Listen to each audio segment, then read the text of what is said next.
من بعد ثبوتها وتذوقوا السوء بما صددتم عن سبيل الله ولكم عذاب عظيم. ولا تشتروا بعهد الله ثمنا قليلا إنما عند الله وخير لكم إن كنتم تعلمون. ما عندكم ينفد وما عند الله باق ولنجزين الذين صبروا أجرهم بأحسن ما كانوا يعملون. ومن ومن يعمل من الصالح فإذا قرأت القرآن فاستعذ بالله من الشيطان الرجيم إنه ليس له سلطان على الذين آمنوا وعلى ربهم يتوكلون. إنما سلطانه على الذين يتولونه والذين هم به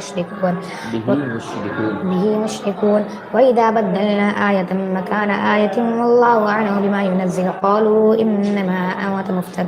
بل أكثرهم لا يعلمون. قل نزله روح القدس من ربك بالحق ليثبت الذين آمنوا وهدى وبشرى للمسلمين.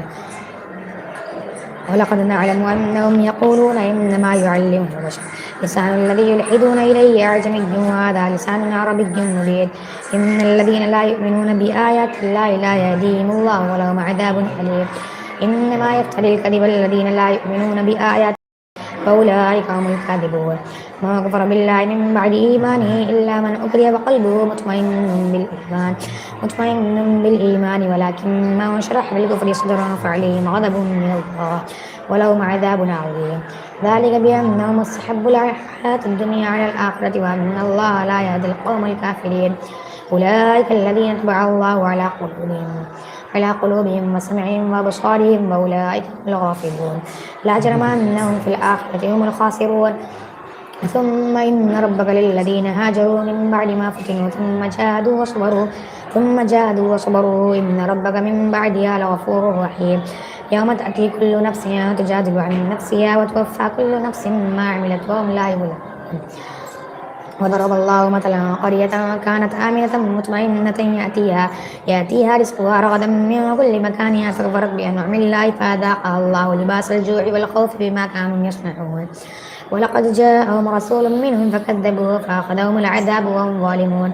كلوا مما رزقكم الله حلالا طيبا واشكروا نعمة الله إن كنتم إياه تعبدون. إنما حرم عليكم الميتة والدم ولحم الخنزير وما أهل لغير الله به فمن اضطر غير باق ولا عاد فإن الله غفور رحيم. ولا تقولوا لما تصف ألسنتكم الكذب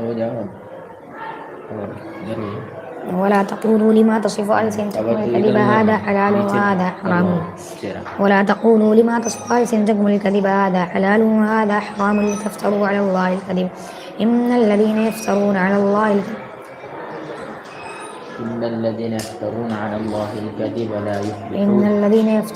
الله الكذب لا يفلحون. وعلى الذين متاع قليل ولهم عذاب أليم. وعلى الذين هادوا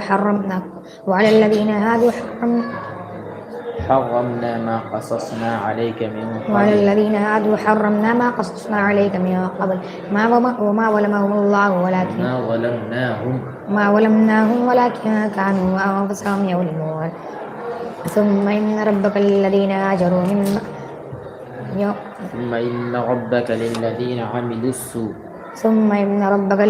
عملوا السوء بجهالة ثم تابوا من بعدها فآمنوا إن ربك من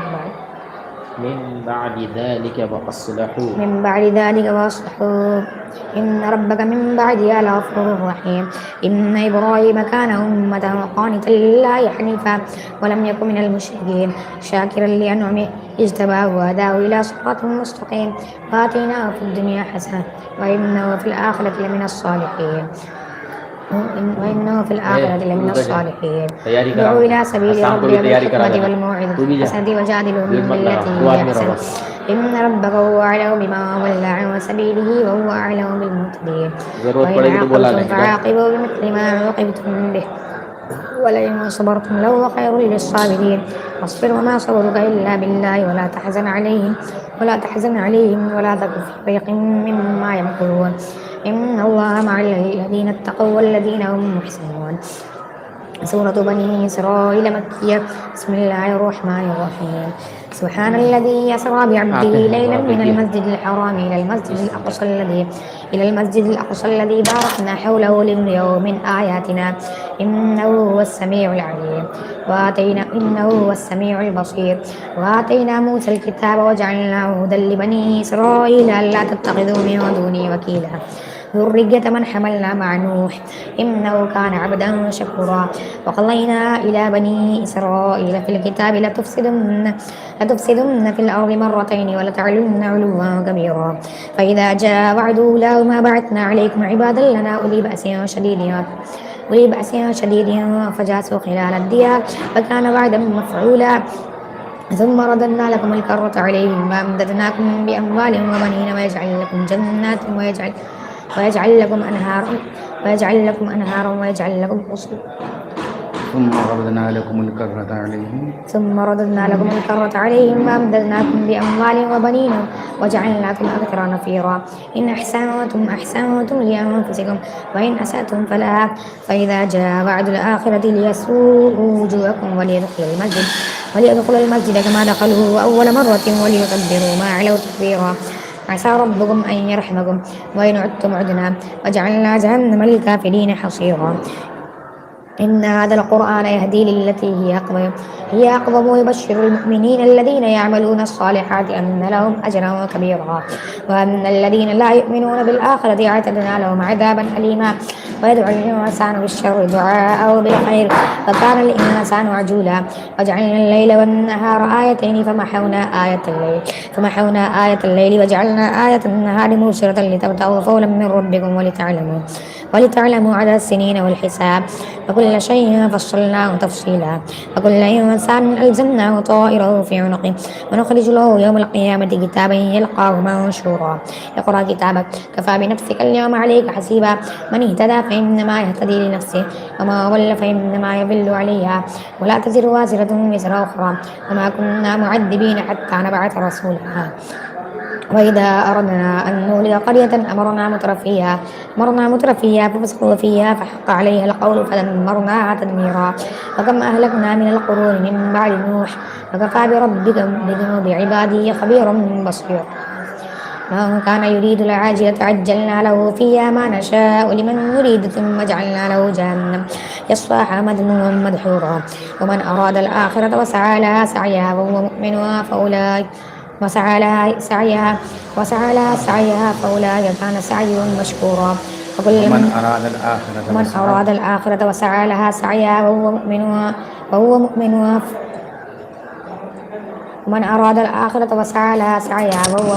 فأولئك يدخلون الجنة. من كان يريد العاجلة عجلنا له فيها ما نشاء لمن نريد ثم جعلنا له جهنم يصلاها مذموما مدحورا. ومن أراد الآخرة وسعى لها سعيها وهو مؤمن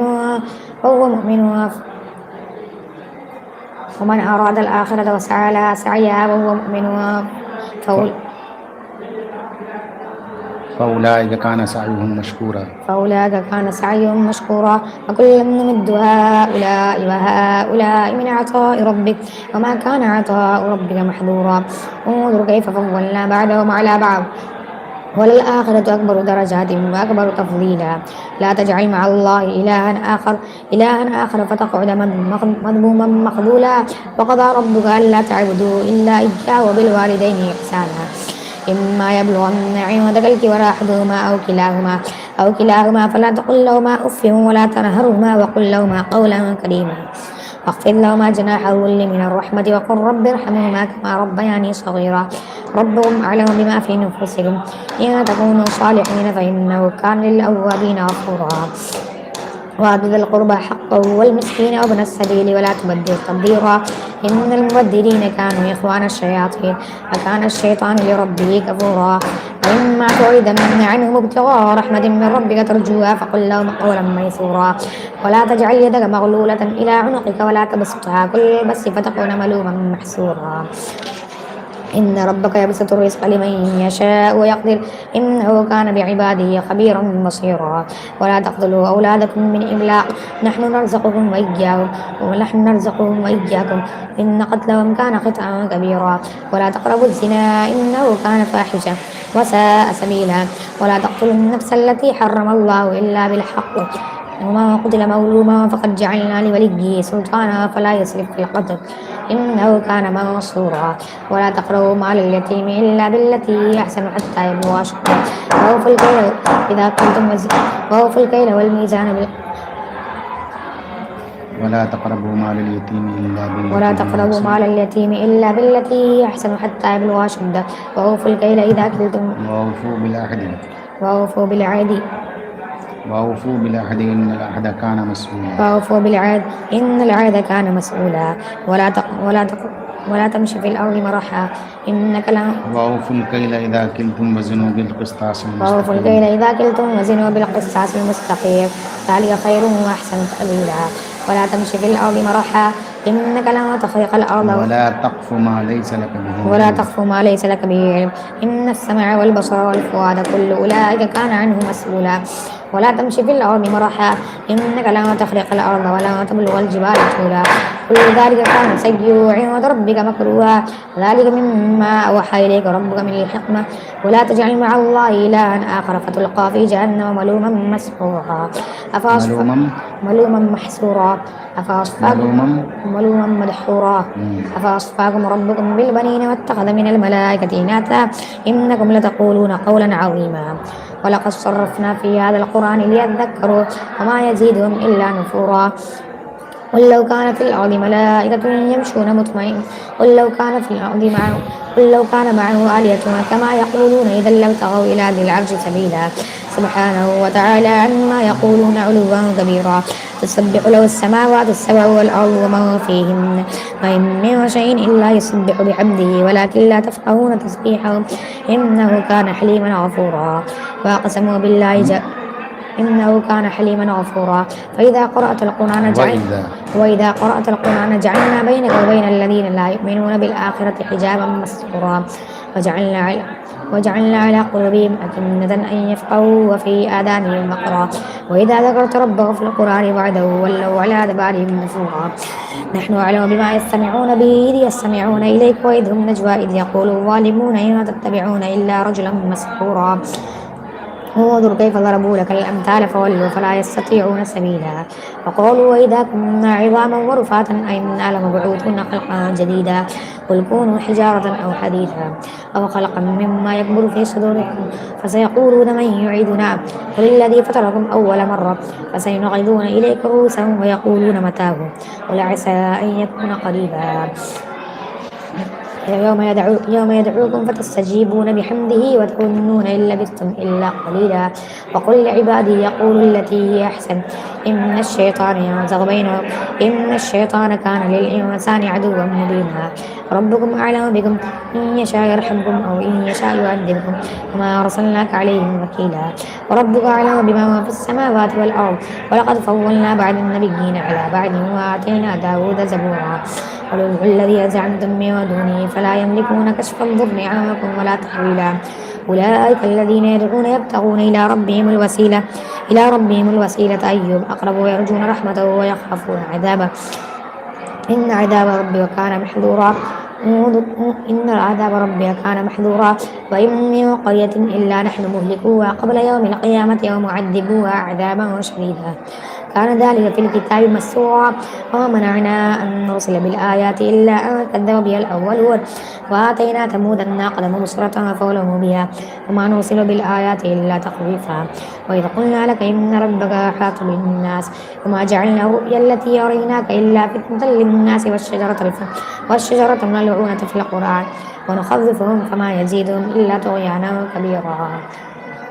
وإذا قلنا للملائكة اسجدوا لآدم فسجدوا إلا إبليس قال أسجد لمن خلقت طينا قال أرأيتك هذا الذي كرمت علي لئن أخرتني إلى يوم القيامة لأحتنكن ذريته إلا قليلا قال اذهب فما أتبعك منهم فإن جهنم جزاؤكم جزاء موفورا واستفزز من استطعتك منهم بصوتك وأجلب عليهم بخيلك ورجلك وشاركهم في الأموال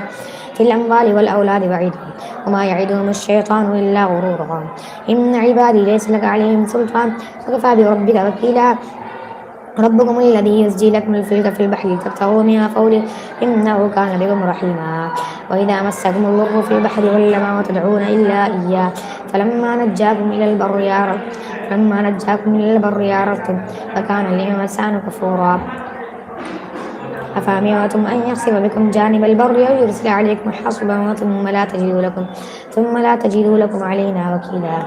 وما أمنتم أن يعيدكم فيه تارة أفأمنتم أفأمنتم أن يخسف بكم جانب البر أو يرسل عليكم حاصبا ثم لا تجدوا لكم وكيلا أم أمنتم أن يعيدكم فيه تارة أخرى فيرسل عليكم قاصدا من الريح فيغرقكم بما كفرتم ثم لا تجدوا لكم علينا به تبيعا ولقد كرمنا بني آدم وحملناهم في البر والبحر ورزقناهم من الطيبات وفضلناهم على كثير ممن خلقنا تفضيلا يوم ندعو كل أناس بإمامهم فمن أوتي كتابه بيمينه فأولئك يقرؤون كتابهم ولا يظلمون فتيلا ومن كان في هذه أعمى فهو في الآخرة أعمى وأضل سبيلا وإن كادوا ليفتنونك عن الذي أوحينا إليك لتفتري علينا غيره وإذا لاتخذوه خليلا ولولا أن ثبتناك لقد كدت تركن إليهم شيئا قليلا إذا لأذقناك ضعف الحياة وضعف الممات ثم لا تجدوا لكم علينا نصيرا ويكادوا ليستفزونك من الأرض ليخرجوك منها وإذا لا يلبثون خلافك إلا قليلا سنة من قد أرسلنا قبلك من رسلنا ولا تجد لسنتنا تحويلا أقم الصلاة لدلوك الشمس إلى غسق الليل وقرآن الفجر إن قرآن الفجر كان مشهودا ومن الليل فتهجد به نافلة لك عسى أن يبعثك ربك مقاما محمودا وقل ربي أدخلني مدخل صدق وأخرجني مخرج صدق واجعل لي من لدنك سلطانا نصيرا وقل جاء الحق وزاق الباطل إن الباطل كان زهوقا وننزل من القرآن ما هو شفاء ورحمة للمؤمنين ولا يزيد الظالمين إلا خسارا وإذا أنعمنا على الإنسان أعرض ونأى بجانبه وإذا مسه الشر كان يئوسا قل كل يعمل على شاكلته فربكم أعلم بمن هو أهدى سبيلا ويسألونك عن الروح قل الروح من أمر ربي وما أوتيتم من العلم إلا قليلا ولئن شئنا لنذهبن بالذي أوحينا إليك ثم لا تجد لك علينا به وكيلا إلا رحمة من ربك إن فضله كان عليك كبيرا قل لئن اجتمعت الإنس والجن على أن يأتوا بمثل هذا القرآن ولو كان بعضهم بمثل هذا القرآن لا يأتون بمثله ولو كان بعضهم لبعضهم ظهيرا ولقد صرفنا في هذا القرآن من كل مثل فأبى أكثر الناس إلا كفورا وقالوا لن نؤمن لك حتى تفجر لنا من الأرض ينبوعا أو تكون لك جنة من نخيل وعنب فتفجر الأنهار خلالها تفجيرا أو تسقط السماء كما زعمت علينا كسبا أو تأتي بالله والملائكة قبيلا أو يكون لك بيت من زخرف أو تلقى في السماء ولن نؤمن لرقيك حتى تنزل علينا كتابا نقرأه قل سبحان ربي هل كنت إلا بشرا رسولا وما منع الناس أن يؤمنوا إذ جاءهم الهدى إلا أن قالوا أبعث الله بشرا رسولا قل لو كان في الأرض ملائكة يمشون مطمئنين لنزلنا عليهم من السماء ملكا رسولا قل كفى بالله شهيدا بيني وبينكم إنه كان بعباده خبيرا بصيرا من يهد الله فهو المهتد ومن يضلل فلن تجد لهم أولياء من دونه ونحشرهم يوم القيامة على وجوههم عميا وبكما وصما مأواهم جهنم كلما خبت زدناهم سعيرا ذلك جزاؤهم بأنهم كفروا بآياتنا وقالوا أئذا كنا عظاما ورفاتا أئنا لمبعوثون خلقا جديدا أولم يروا أن الله الذي خلق السماوات والأرض قادر على أن يخلق مثلهم وجعل لهم أجلا لا ريب فيه فأبى الظالمون إلا كفورا قل لو أنتم تملكون خزائن رحمة ربي إذا لأمسكتم خشية الإنفاق فكان الإنسان قتورا ولقد آتينا موسى 9 آيات بينات فاسأل بني إسرائيل إذ جاءهم فقال له فرعون إني لأظنك يا موسى مسحورا قال لقد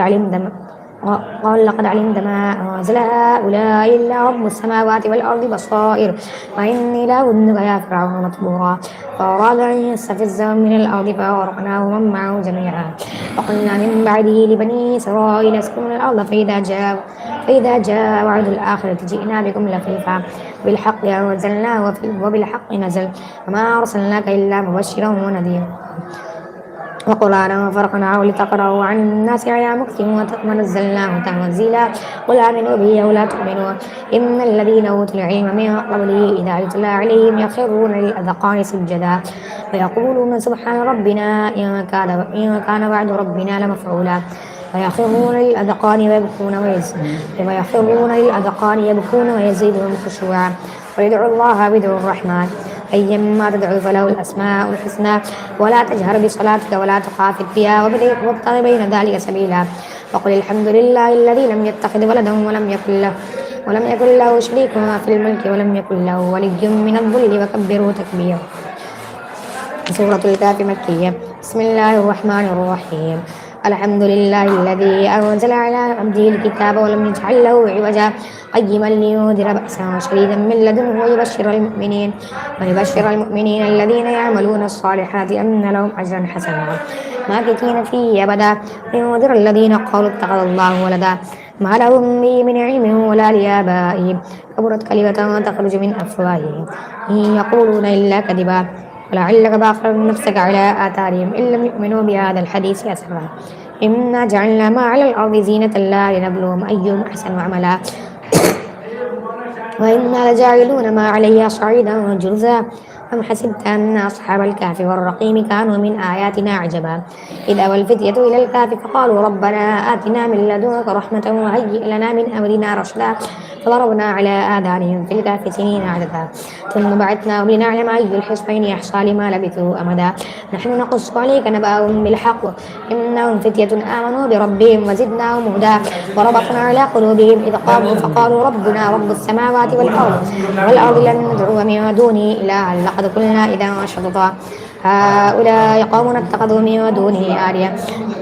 لولا يأتون عليهم بسلطان بين فمن أولى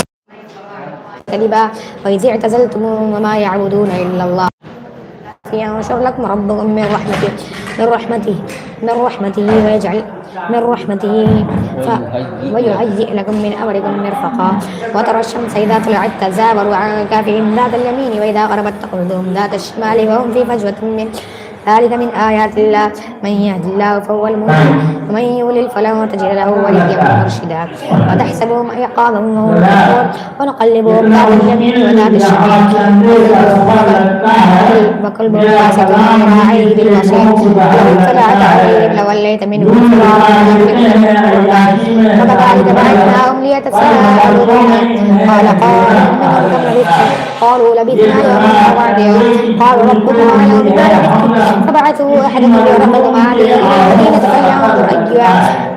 أيها أزكى طعاما فليأتكم برزق منه وليتلطف ولا يشركن بكم أحدا إنهم إن يظهروا عليكم يرجموكم أو يعيدوكم في ملتهم ولا تفلحوا إذا أبدا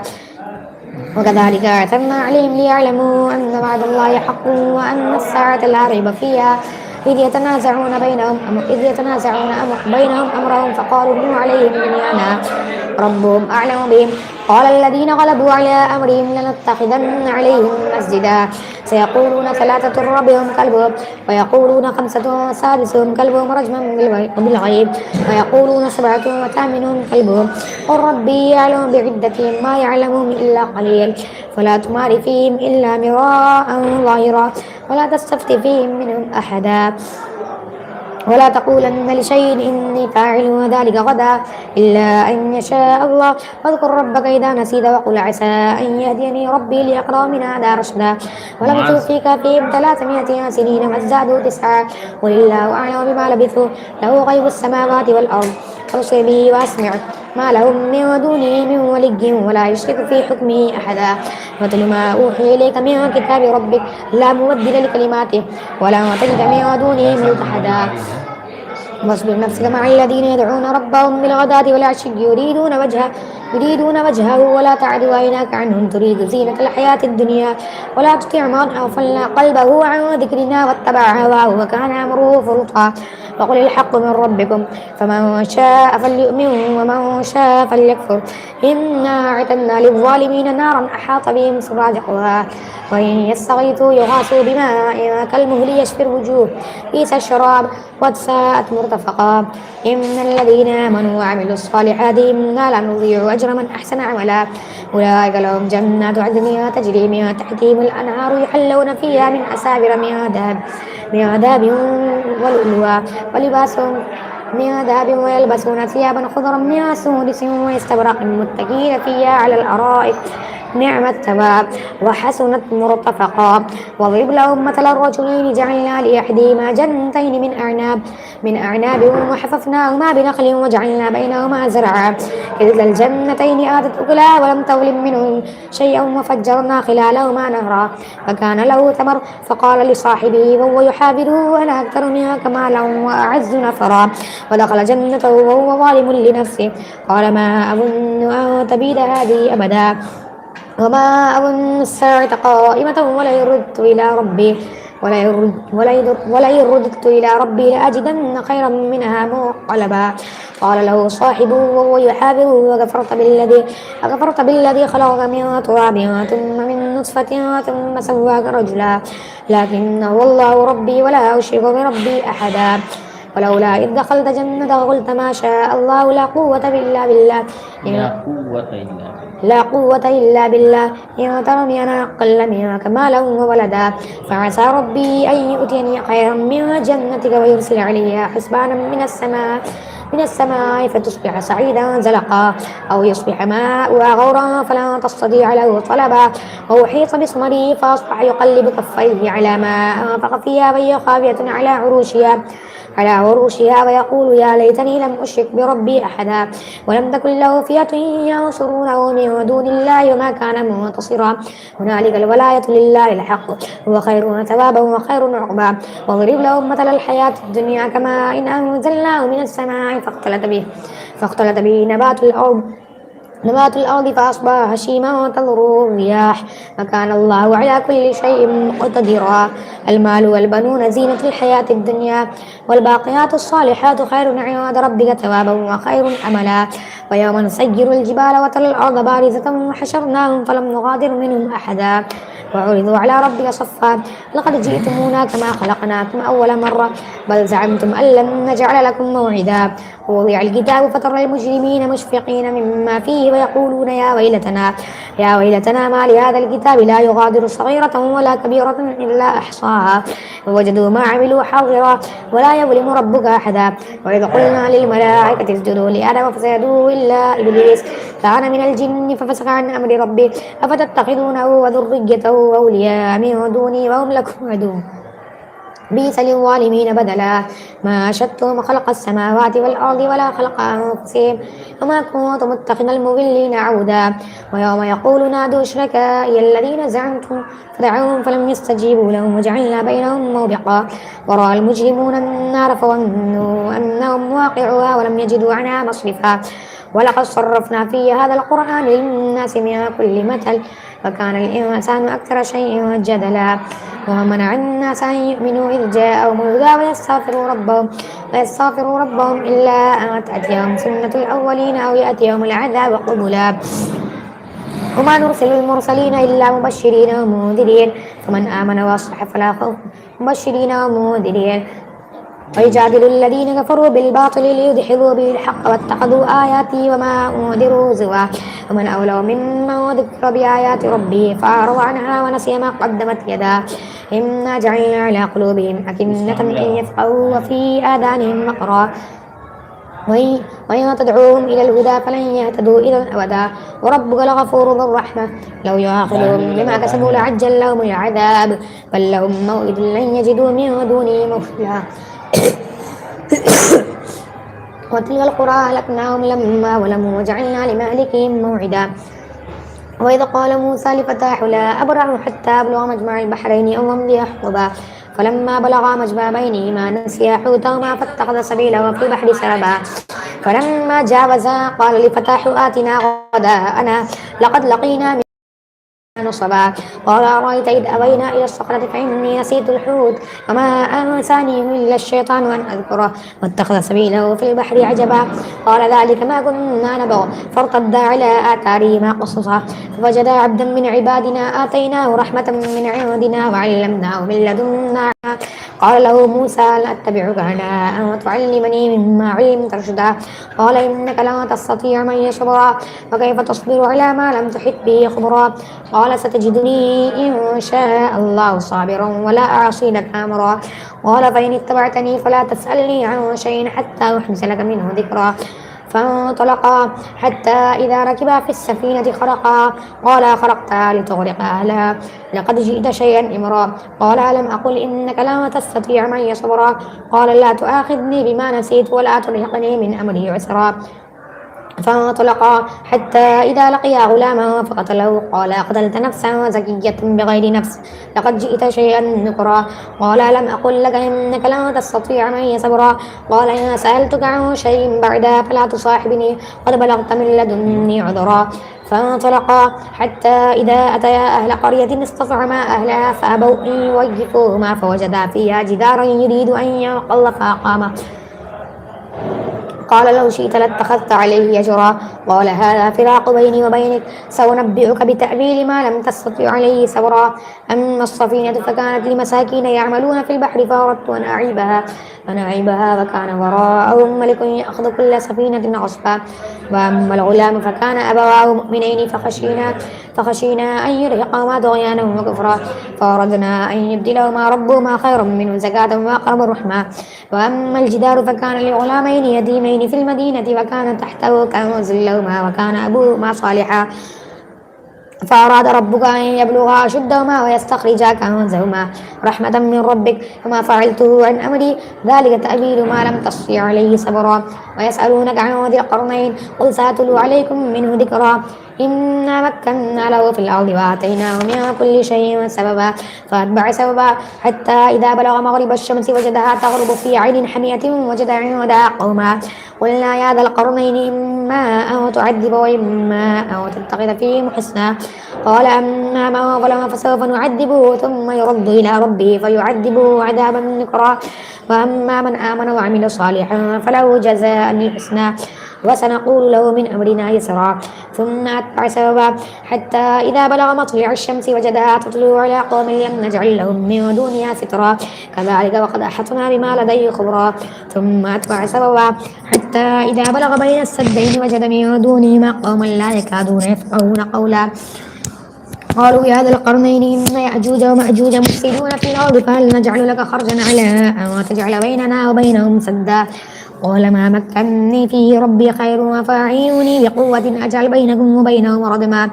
آتوني زبر الحديد حتى إذا ساوى بين الصدفين قال انفخوا حتى إذا جعله نارا قال آتوني أفرغ عليه قطرا فما استطاعوا أن يظهروا وما استطاعوا له نقبا قال هذا رحمة من ربي فإذا جاء وعد ربي جعله دكا وكان وعد ربي حقا وتركنا بعدهم يومئذ يموج في بعد ونفخ في الصور فجمعناهم جمعا وعرضنا جهنم يومئذ للكافرين عرضا الذين كانت أعينهم في غطاء عن ذكري وكانوا لا يستطيعون سمعا أفحسب الذين كفروا أن يتخذوا عبادي من دوني أولياء إنا أعتدنا جهنم للكافرين نزلا قل هل ننبئكم بالأخسرين أعمالا الذين ضل سعيهم في الحياة الدنيا وهم يحسبون أنهم يحسنون صنعا أولئك الذين كفروا بآيات ربهم ولقائه فحبطت أعمالهم فلا نقيم لهم يوم القيامة وزنا ذلك جزاؤهم جهنم بما كفروا واتخذوا آياتي ورسلي هزوا إن الذين آمنوا وعملوا الصالحات كانت لهم جنات الفردوس نزلا خالدين فيها لا يبغون عنها حولا قل لو كان البحر مدادا لكلمات ربي لنفذ البحر قبل أن تنفذ كلمات ربي ولو جئنا بمثله مددا قل إنما أنا بشر مثلكم يوحى إلي أنما إلهكم إله واحد فمن كان يرجو لقاء ربه فليعمل عملا صالحا ولا يشرك بعبادة ربه أحدا سورة مريم مكية. بسم الله الرحمن الرحيم. كافها يا عين صاد. ذكر رحمة ربك عبده زكريا إذ نادى ربه نداء خفيا قال رب إني وهن العظم مني واشتعل الرأس شيبا ولم أكن بدعائك رب شقيا فإني خفت الموالي من ورائي وكانت امرأتي عاقرا فهب لي من لدنك وليا يرثني ويرث من آل يعقوب واجعله ربي رضيا يا زكريا إنا نبشرك بغلام اسمه يحيى لم نجعل له من قبل سميا قال رب أنى يكون لي غلام وقد بلغني الكبر وامرأتي عاقر قال رب أنى يكون لي غلام وقد بلغني الكبر وكانت امرأتي عاقرا فهب لي من لدنك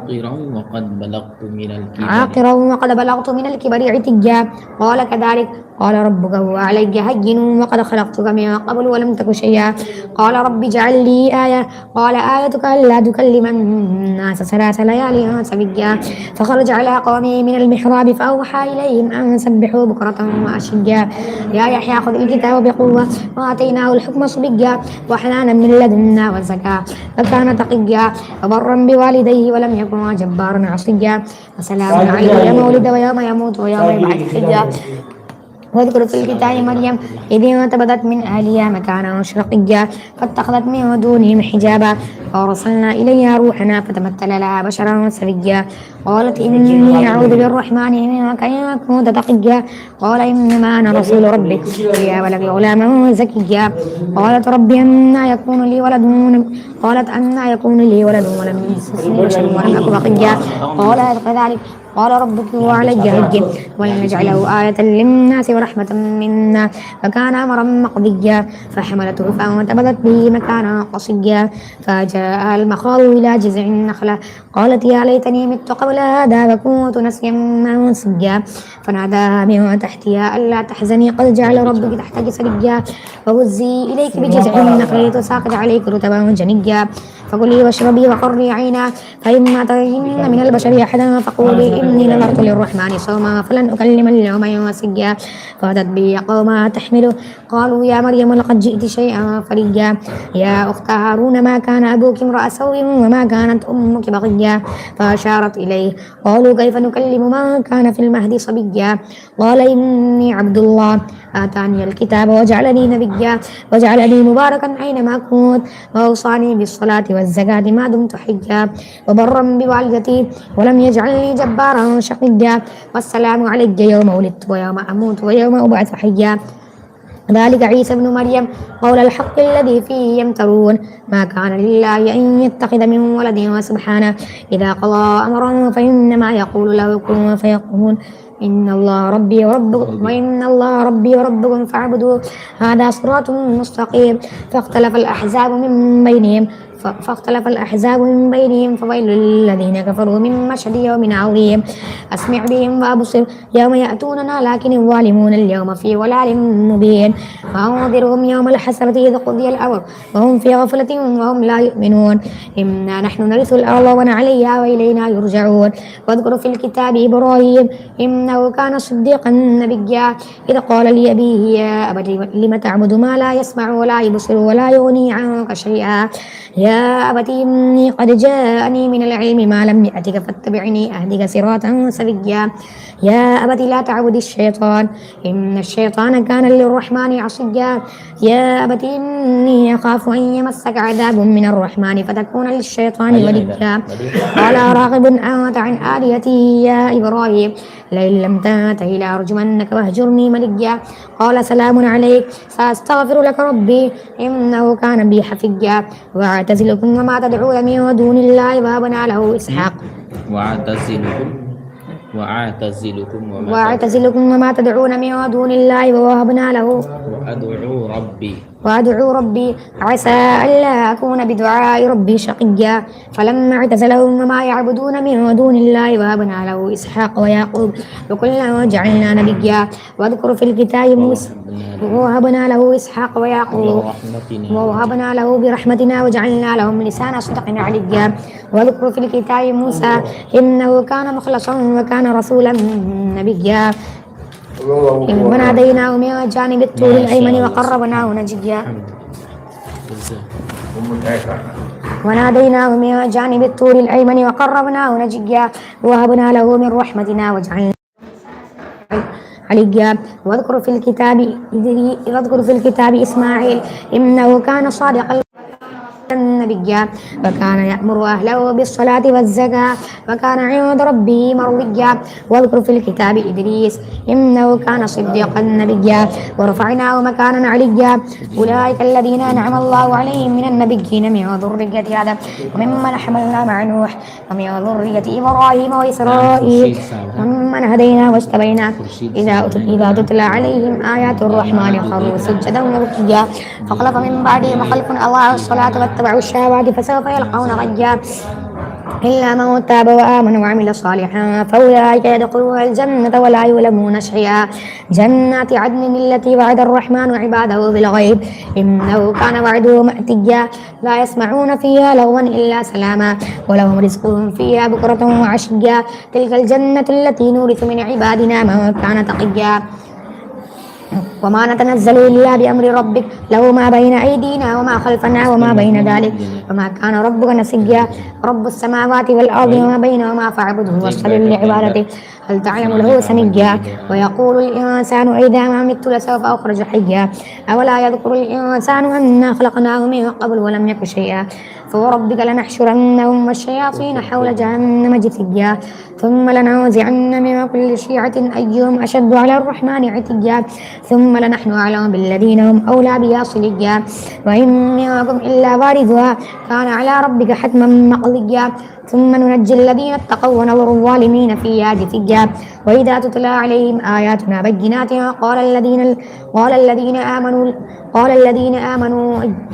الذين لا يرجون وإذا تتلى ثم ننجي الذين اتقوا ونذر الظالمين فيها جثيا. وإذا تتلى عليهم آياتنا بينات قال الذين كفروا للذين آمنوا أي الفريقين خير مقاما وأحسن نديا. وكم أهلكنا قبلهم من قرن هم أحسن أثاثا ورئيا. قل من كان في الضلالة فليمدد له الرحمن مدا حتى إذا رأوا ما يوعدون إما العذاب وإما الساعة فسيعلمون من هو شر مكانا وأضعف جندا. ويزيد الله الذين اهتدوا هدى والباقيات الصالحات خير عند ربك ثوابا وخير مردا. أفرأيت الذي كفر بآياتنا وقال لأوتين مالا وولدا أطلع الغيب أم اتخذ عند الرحمن عهدا. وقالوا اتخذ الرحمن ولدا أطلع الغيب أم اتخذ عند الرحمن عهدا. كلا سنكتب ما يقول ونمد له من العذاب مدا ونرثه ما يقول ويأتينا فردا. واتخذوا من دون الله آلهة ليكونوا لهم عزا. كلا سيكفرون بعبادتهم ويكونون عليهم ضدا. ألم تر أنا أرسلنا الشياطين على الكافرين تؤزهم عزا فلا تعجل عليهم إنما نعد لهم عدا. يوم نحشر المتقين إلى الرحمن وفدا ونسوق المجرمين إلى جهنم وردا. لا يملكون الشفاعة إلا من اتخذ عند الرحمن عهدا. وقالوا اتخذ الرحمن ولدا لقد جئتم شيئا إدا. تكاد السماوات يتفطرن منه وتنشق الأرض وتخر الجبال هدا أن دعوا للرحمن ولدا وما ينبغي للرحمن أن يتخذ ولدا. إن كل من في السماوات والأرض إلا آتي الرحمن عبدا لقد أحصاهم وعدهم عدا وكلهم آتيه يوم القيامة فردا. إن الذين آمنوا وعملوا الصالحات سيجعل لهم الرحمن ودا فإنما يسرناه بلسانك لتبشر به المتقين وتنذر به قوما لدا. وكم أهلكنا قبلهم من قرن هل تحس منهم من أحد أو تسمع لهم ركزا. سورة طه مكية. بسم الله الرحمن الرحيم. طه ما أنزلنا عليك القرآن لتشقى إلا تذكرة لمن يخشى تنزيلا ممن خلق الأرض والسماوات العلى الرحمن على العرش استوى له ما في السماوات وما في الأرض وما بينهما وما تحت الثرى. وإن تجهر بالقول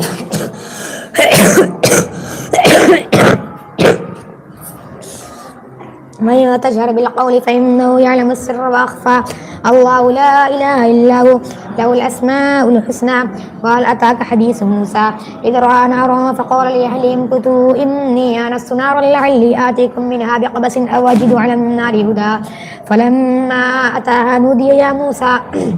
إني أنا ربك فاخلع عليك إنك بالوادي المقدس طوى وأنا اخترتك فاستمع لما يوحى إنني أنا الله لا إله إلا أنا فاعبدني وأقم الصلاة لذكري إن الساعة آتية أكاد أخفيها لتجزى كل نفس بما تسعى فلا يصدنك عنها من لا يؤمن بها واتبع هواه فترضى وما تلك بيمينك يا موسى قال هي عصاي أتوكل عليها وأحش بها على غنمي ولي فيها مآرب أخرى قال ألقها يا موسى فألقاها فإذا هي حية تسعى قال خذها ولا تخف سنعيدها سيرتها الأولى واضم يدك إلى جناحك تخرج بيضاء من غير سوء آية أخرى لنريك من آياتنا الكبرى اذهب إلى فرعون إنه طغى قال رب اشرح لي صدري ويسر لي أمري واحلل عقدة من لساني يفقهوا قولي واجعل لي وزيرا من أهلي هارون أخي اشدد به أزري وأشركه في أمري كي نسبحك كثيرا ونذكرها كثيرا إنك كنت بنا بصيرا قال قد أوتيت سؤلك يا موسى ولقد مننا عليك مرة أخرى إذا أوحينا إلى أمك ما يوحى أن اقذفيه في التابوت فاقذفيه في اليم فليلقي اليم بالساحل يأخذ عدو لي وعدو له وألقيت عليك محبة مني ولتصنع على عيني إذ تمشي أختها فتقول هل أدلكم على من يكفله فرجعناك إلى أمك كي تقر عينها ولا تحزن وقتلت نفسا فنجيناك من الغم وفتناك فتونا فلبثت سنين في أهل مدين ثم جئت على قدر يا موسى واصطنعتك لنفسي اذهب أنت وأخوك بآياتي ولا تنيا في ذكري اذهبا إلى فرعون إنه طغى فقولا له قولا لينا لعله يتذكر أو يخشى قال ربنا إننا نخاف أن يفرط علينا أو أن يطغى قال لا تخافا إنني معكما أسمع وأرى فأتياه فقولا إنا رسول ربك فأرسل معنا بني إسرائيل ولا تعذبهم قد جئناك بآية من ربك والسلام على من اتبع الهدى إنا قد أوحي أن العذاب على من كذب وتولى قال فمن ربكما يا موسى قال ربنا الذي أعطى كل شيء خلقه ثم هدى قال فما بال القرون الأولى ولقد أوحينا إلى موسى أن أسر قال علمها عند ربي في كتاب لا يضل ربي ولا ينسى الذي جعل لكم الأرض مهدا وسلك لكم فيها سبلا وأنزل من السماء ماء فأخرجنا به أزواجا من نبات شتى كلوا وارعوا أنعامكم إن في ذلك لآيات لأولي النهى منها خلقناكم وفيها نعيدكم ومنها نخرجكم تارة أخرى ولقد أريناه آياتنا كلها فكذب وأبى قال أجئتنا لتخرجنا من أرضنا بسحرك يا موسى فلنأتينك بسحر مثله فاجعل بيننا وبينك موعدا لا نخلفه نحن ولا أنت مكانا سوى قال موعدكم يوم الزينة وأن يحشر الناس ضحى فتولى فرعون فجمع كيده ثم أتى قال لهم موسى ويلكم لا تفتروا على الله كذبا فيسحتكم بعذاب وقد خاب من افترى فتنازعوا أمرهم بينهم وأسروا النجوى قالوا إن هذان لساحران يريدان أن يخرجاكم من أرضكم بسحرهما ويذهبا بطريقتكم المثلى فأجمعوا كيدكم ثم أتوا صفا وقد أفلح اليوم من استعلى قالوا يا موسى إما أن تلقي وإما أن نكون أول من ألقى قال بل ألقوا فإذا حبالهم وعصيهم يخيل إليه من سحرهم أنها تسعى فأوجس في نفسه خيفة موسى قلنا لا تخف إنك أنت الأعلى وألق ما في يمينك تلقف ما صنعوا إنما صنعوا كيد ساحر ولا يفلح الساحر حيث أتى فألقي السحرة سجدا قالوا آمنا برب هارون وموسى قال آمنتم له قبل أن آذن لكم إنه لكبيركم الذي علمكم السحر فلأقطعن أيديكم وأرجلكم من خلاف ثم لأصلبنكم في جذوع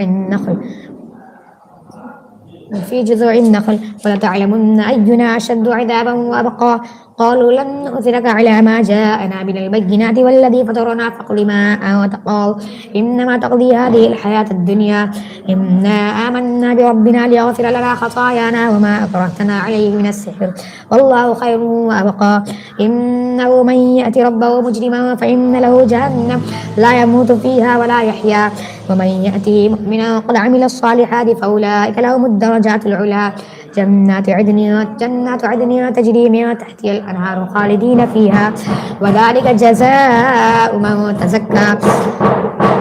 ولقد أوحينا إلى موسى أن أسر بعبادي فاضرب لهم طريقا في البحر يبسا لا تخاف دركا ولا تخشى فأتبعهم فرعون بجنوده فغشيهم من اليم ما غشيهم فضل فرعون قومه وما هدى يا بني آدم قد أنجيت يا بني آدم قد يا إسرائيل بني إسرائيل قد أنجيناكم من عدوكم وواعدناكم جانب الطور الأيمن ونزلنا عليكم المن والسلوى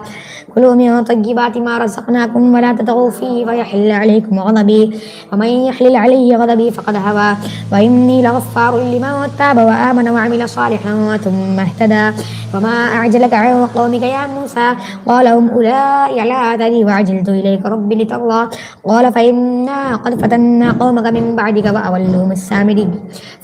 فرجع موسى إلى قومه غضبان أسفا قال يا قوم ألم يعدكم ربكم وعدا حسنا أفطال عليكم العهد ومرضتم أن يحل عليكم غضب من ربكم فأخلفتم موعدي قالوا ما أخلفنا موعدك بملكنا ولكننا حملنا أوزارا من زينة القوم فقذفناها فكذلك ألقى السامري فأخرج لهم عجلا جسدا له خوار ألم يروا أنه لا يكلمهم ولا فأخرج لهم عجلا جسدا له خوار فقالوا هذا إلهكم وإله موسى فنسي أفلا يرون ألا يرجع إليهم قولا ولا يملك لهم ضرا ولا نفعا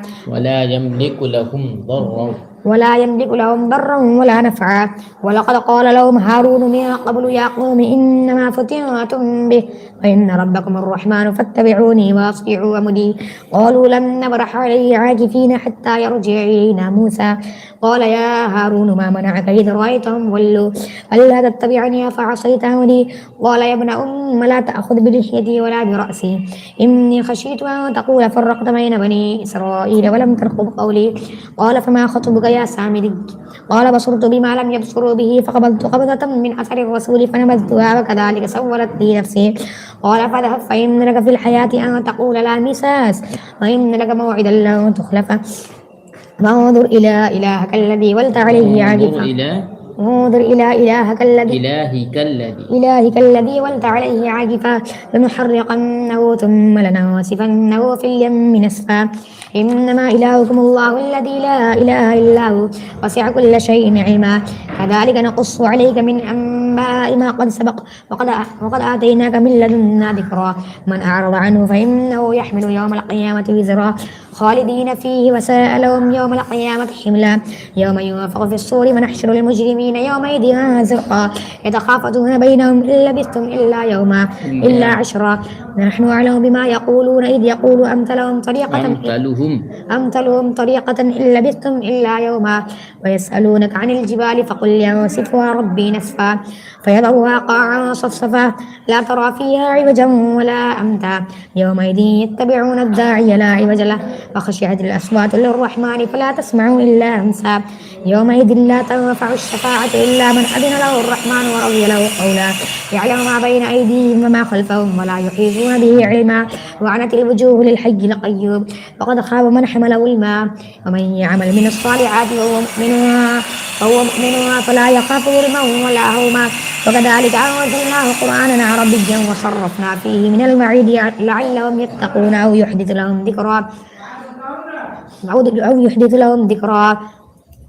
فتعالى الله الملك الحق ولا تعجل بالقرآن من قبل أن يقضى إليك وحيه وقل رب زدني علما ولقد عهدنا إلى آدم من قبل فنسي ولم نجد له عزما وإذ قلنا للملائكة اسجدوا لآدم فسجدوا إلا إبليس أبى فقلنا يا آدم إن هذا عدو لك ولزوجك فلا يخرجنكما من الجنة فتشقى وإن لك ألا تجوع فيها ولا تعرى وأنك لا تغمه فيها ولا توحى فوسوس إليه الشيطان قال يا آدم هل أدلك على شجرة الخلد وملك لا يبلى فأكلا منها فبدت لهما سوآتهما وطفقا يقصفان عليهما من ورق فأكلا منها فأكلا منها فاتت لهما فبدت لهما فأكلا منها فبدت لهما فأكلا منها فبدت لهما سوآتهما فأكلا وطفقا فأكلا فأكلا فأكلا منها فبدت لهما سوآتهما وطفقا فأكلا منها فبدت لهما سوآتهما وطفقا يخصفان عليهما من ورق الجنة فعصى آدم ربه فغوى ثم اجتباه ربه فجعله فتاب عليه فتاب عليه بابا قال اهبطا منها جميعا بعضكم لبعض عدو فإما يأتينكم مني هدى فمن تبع هداي فلا يضل ولا يشقى فإما يأتينكم مني هدى فمن اتبع هداي فلا يضل ولا يشقى ومن أعرض عن ذكري فإن له معيشة ضنكا ونحشره يوم القيامة أعمى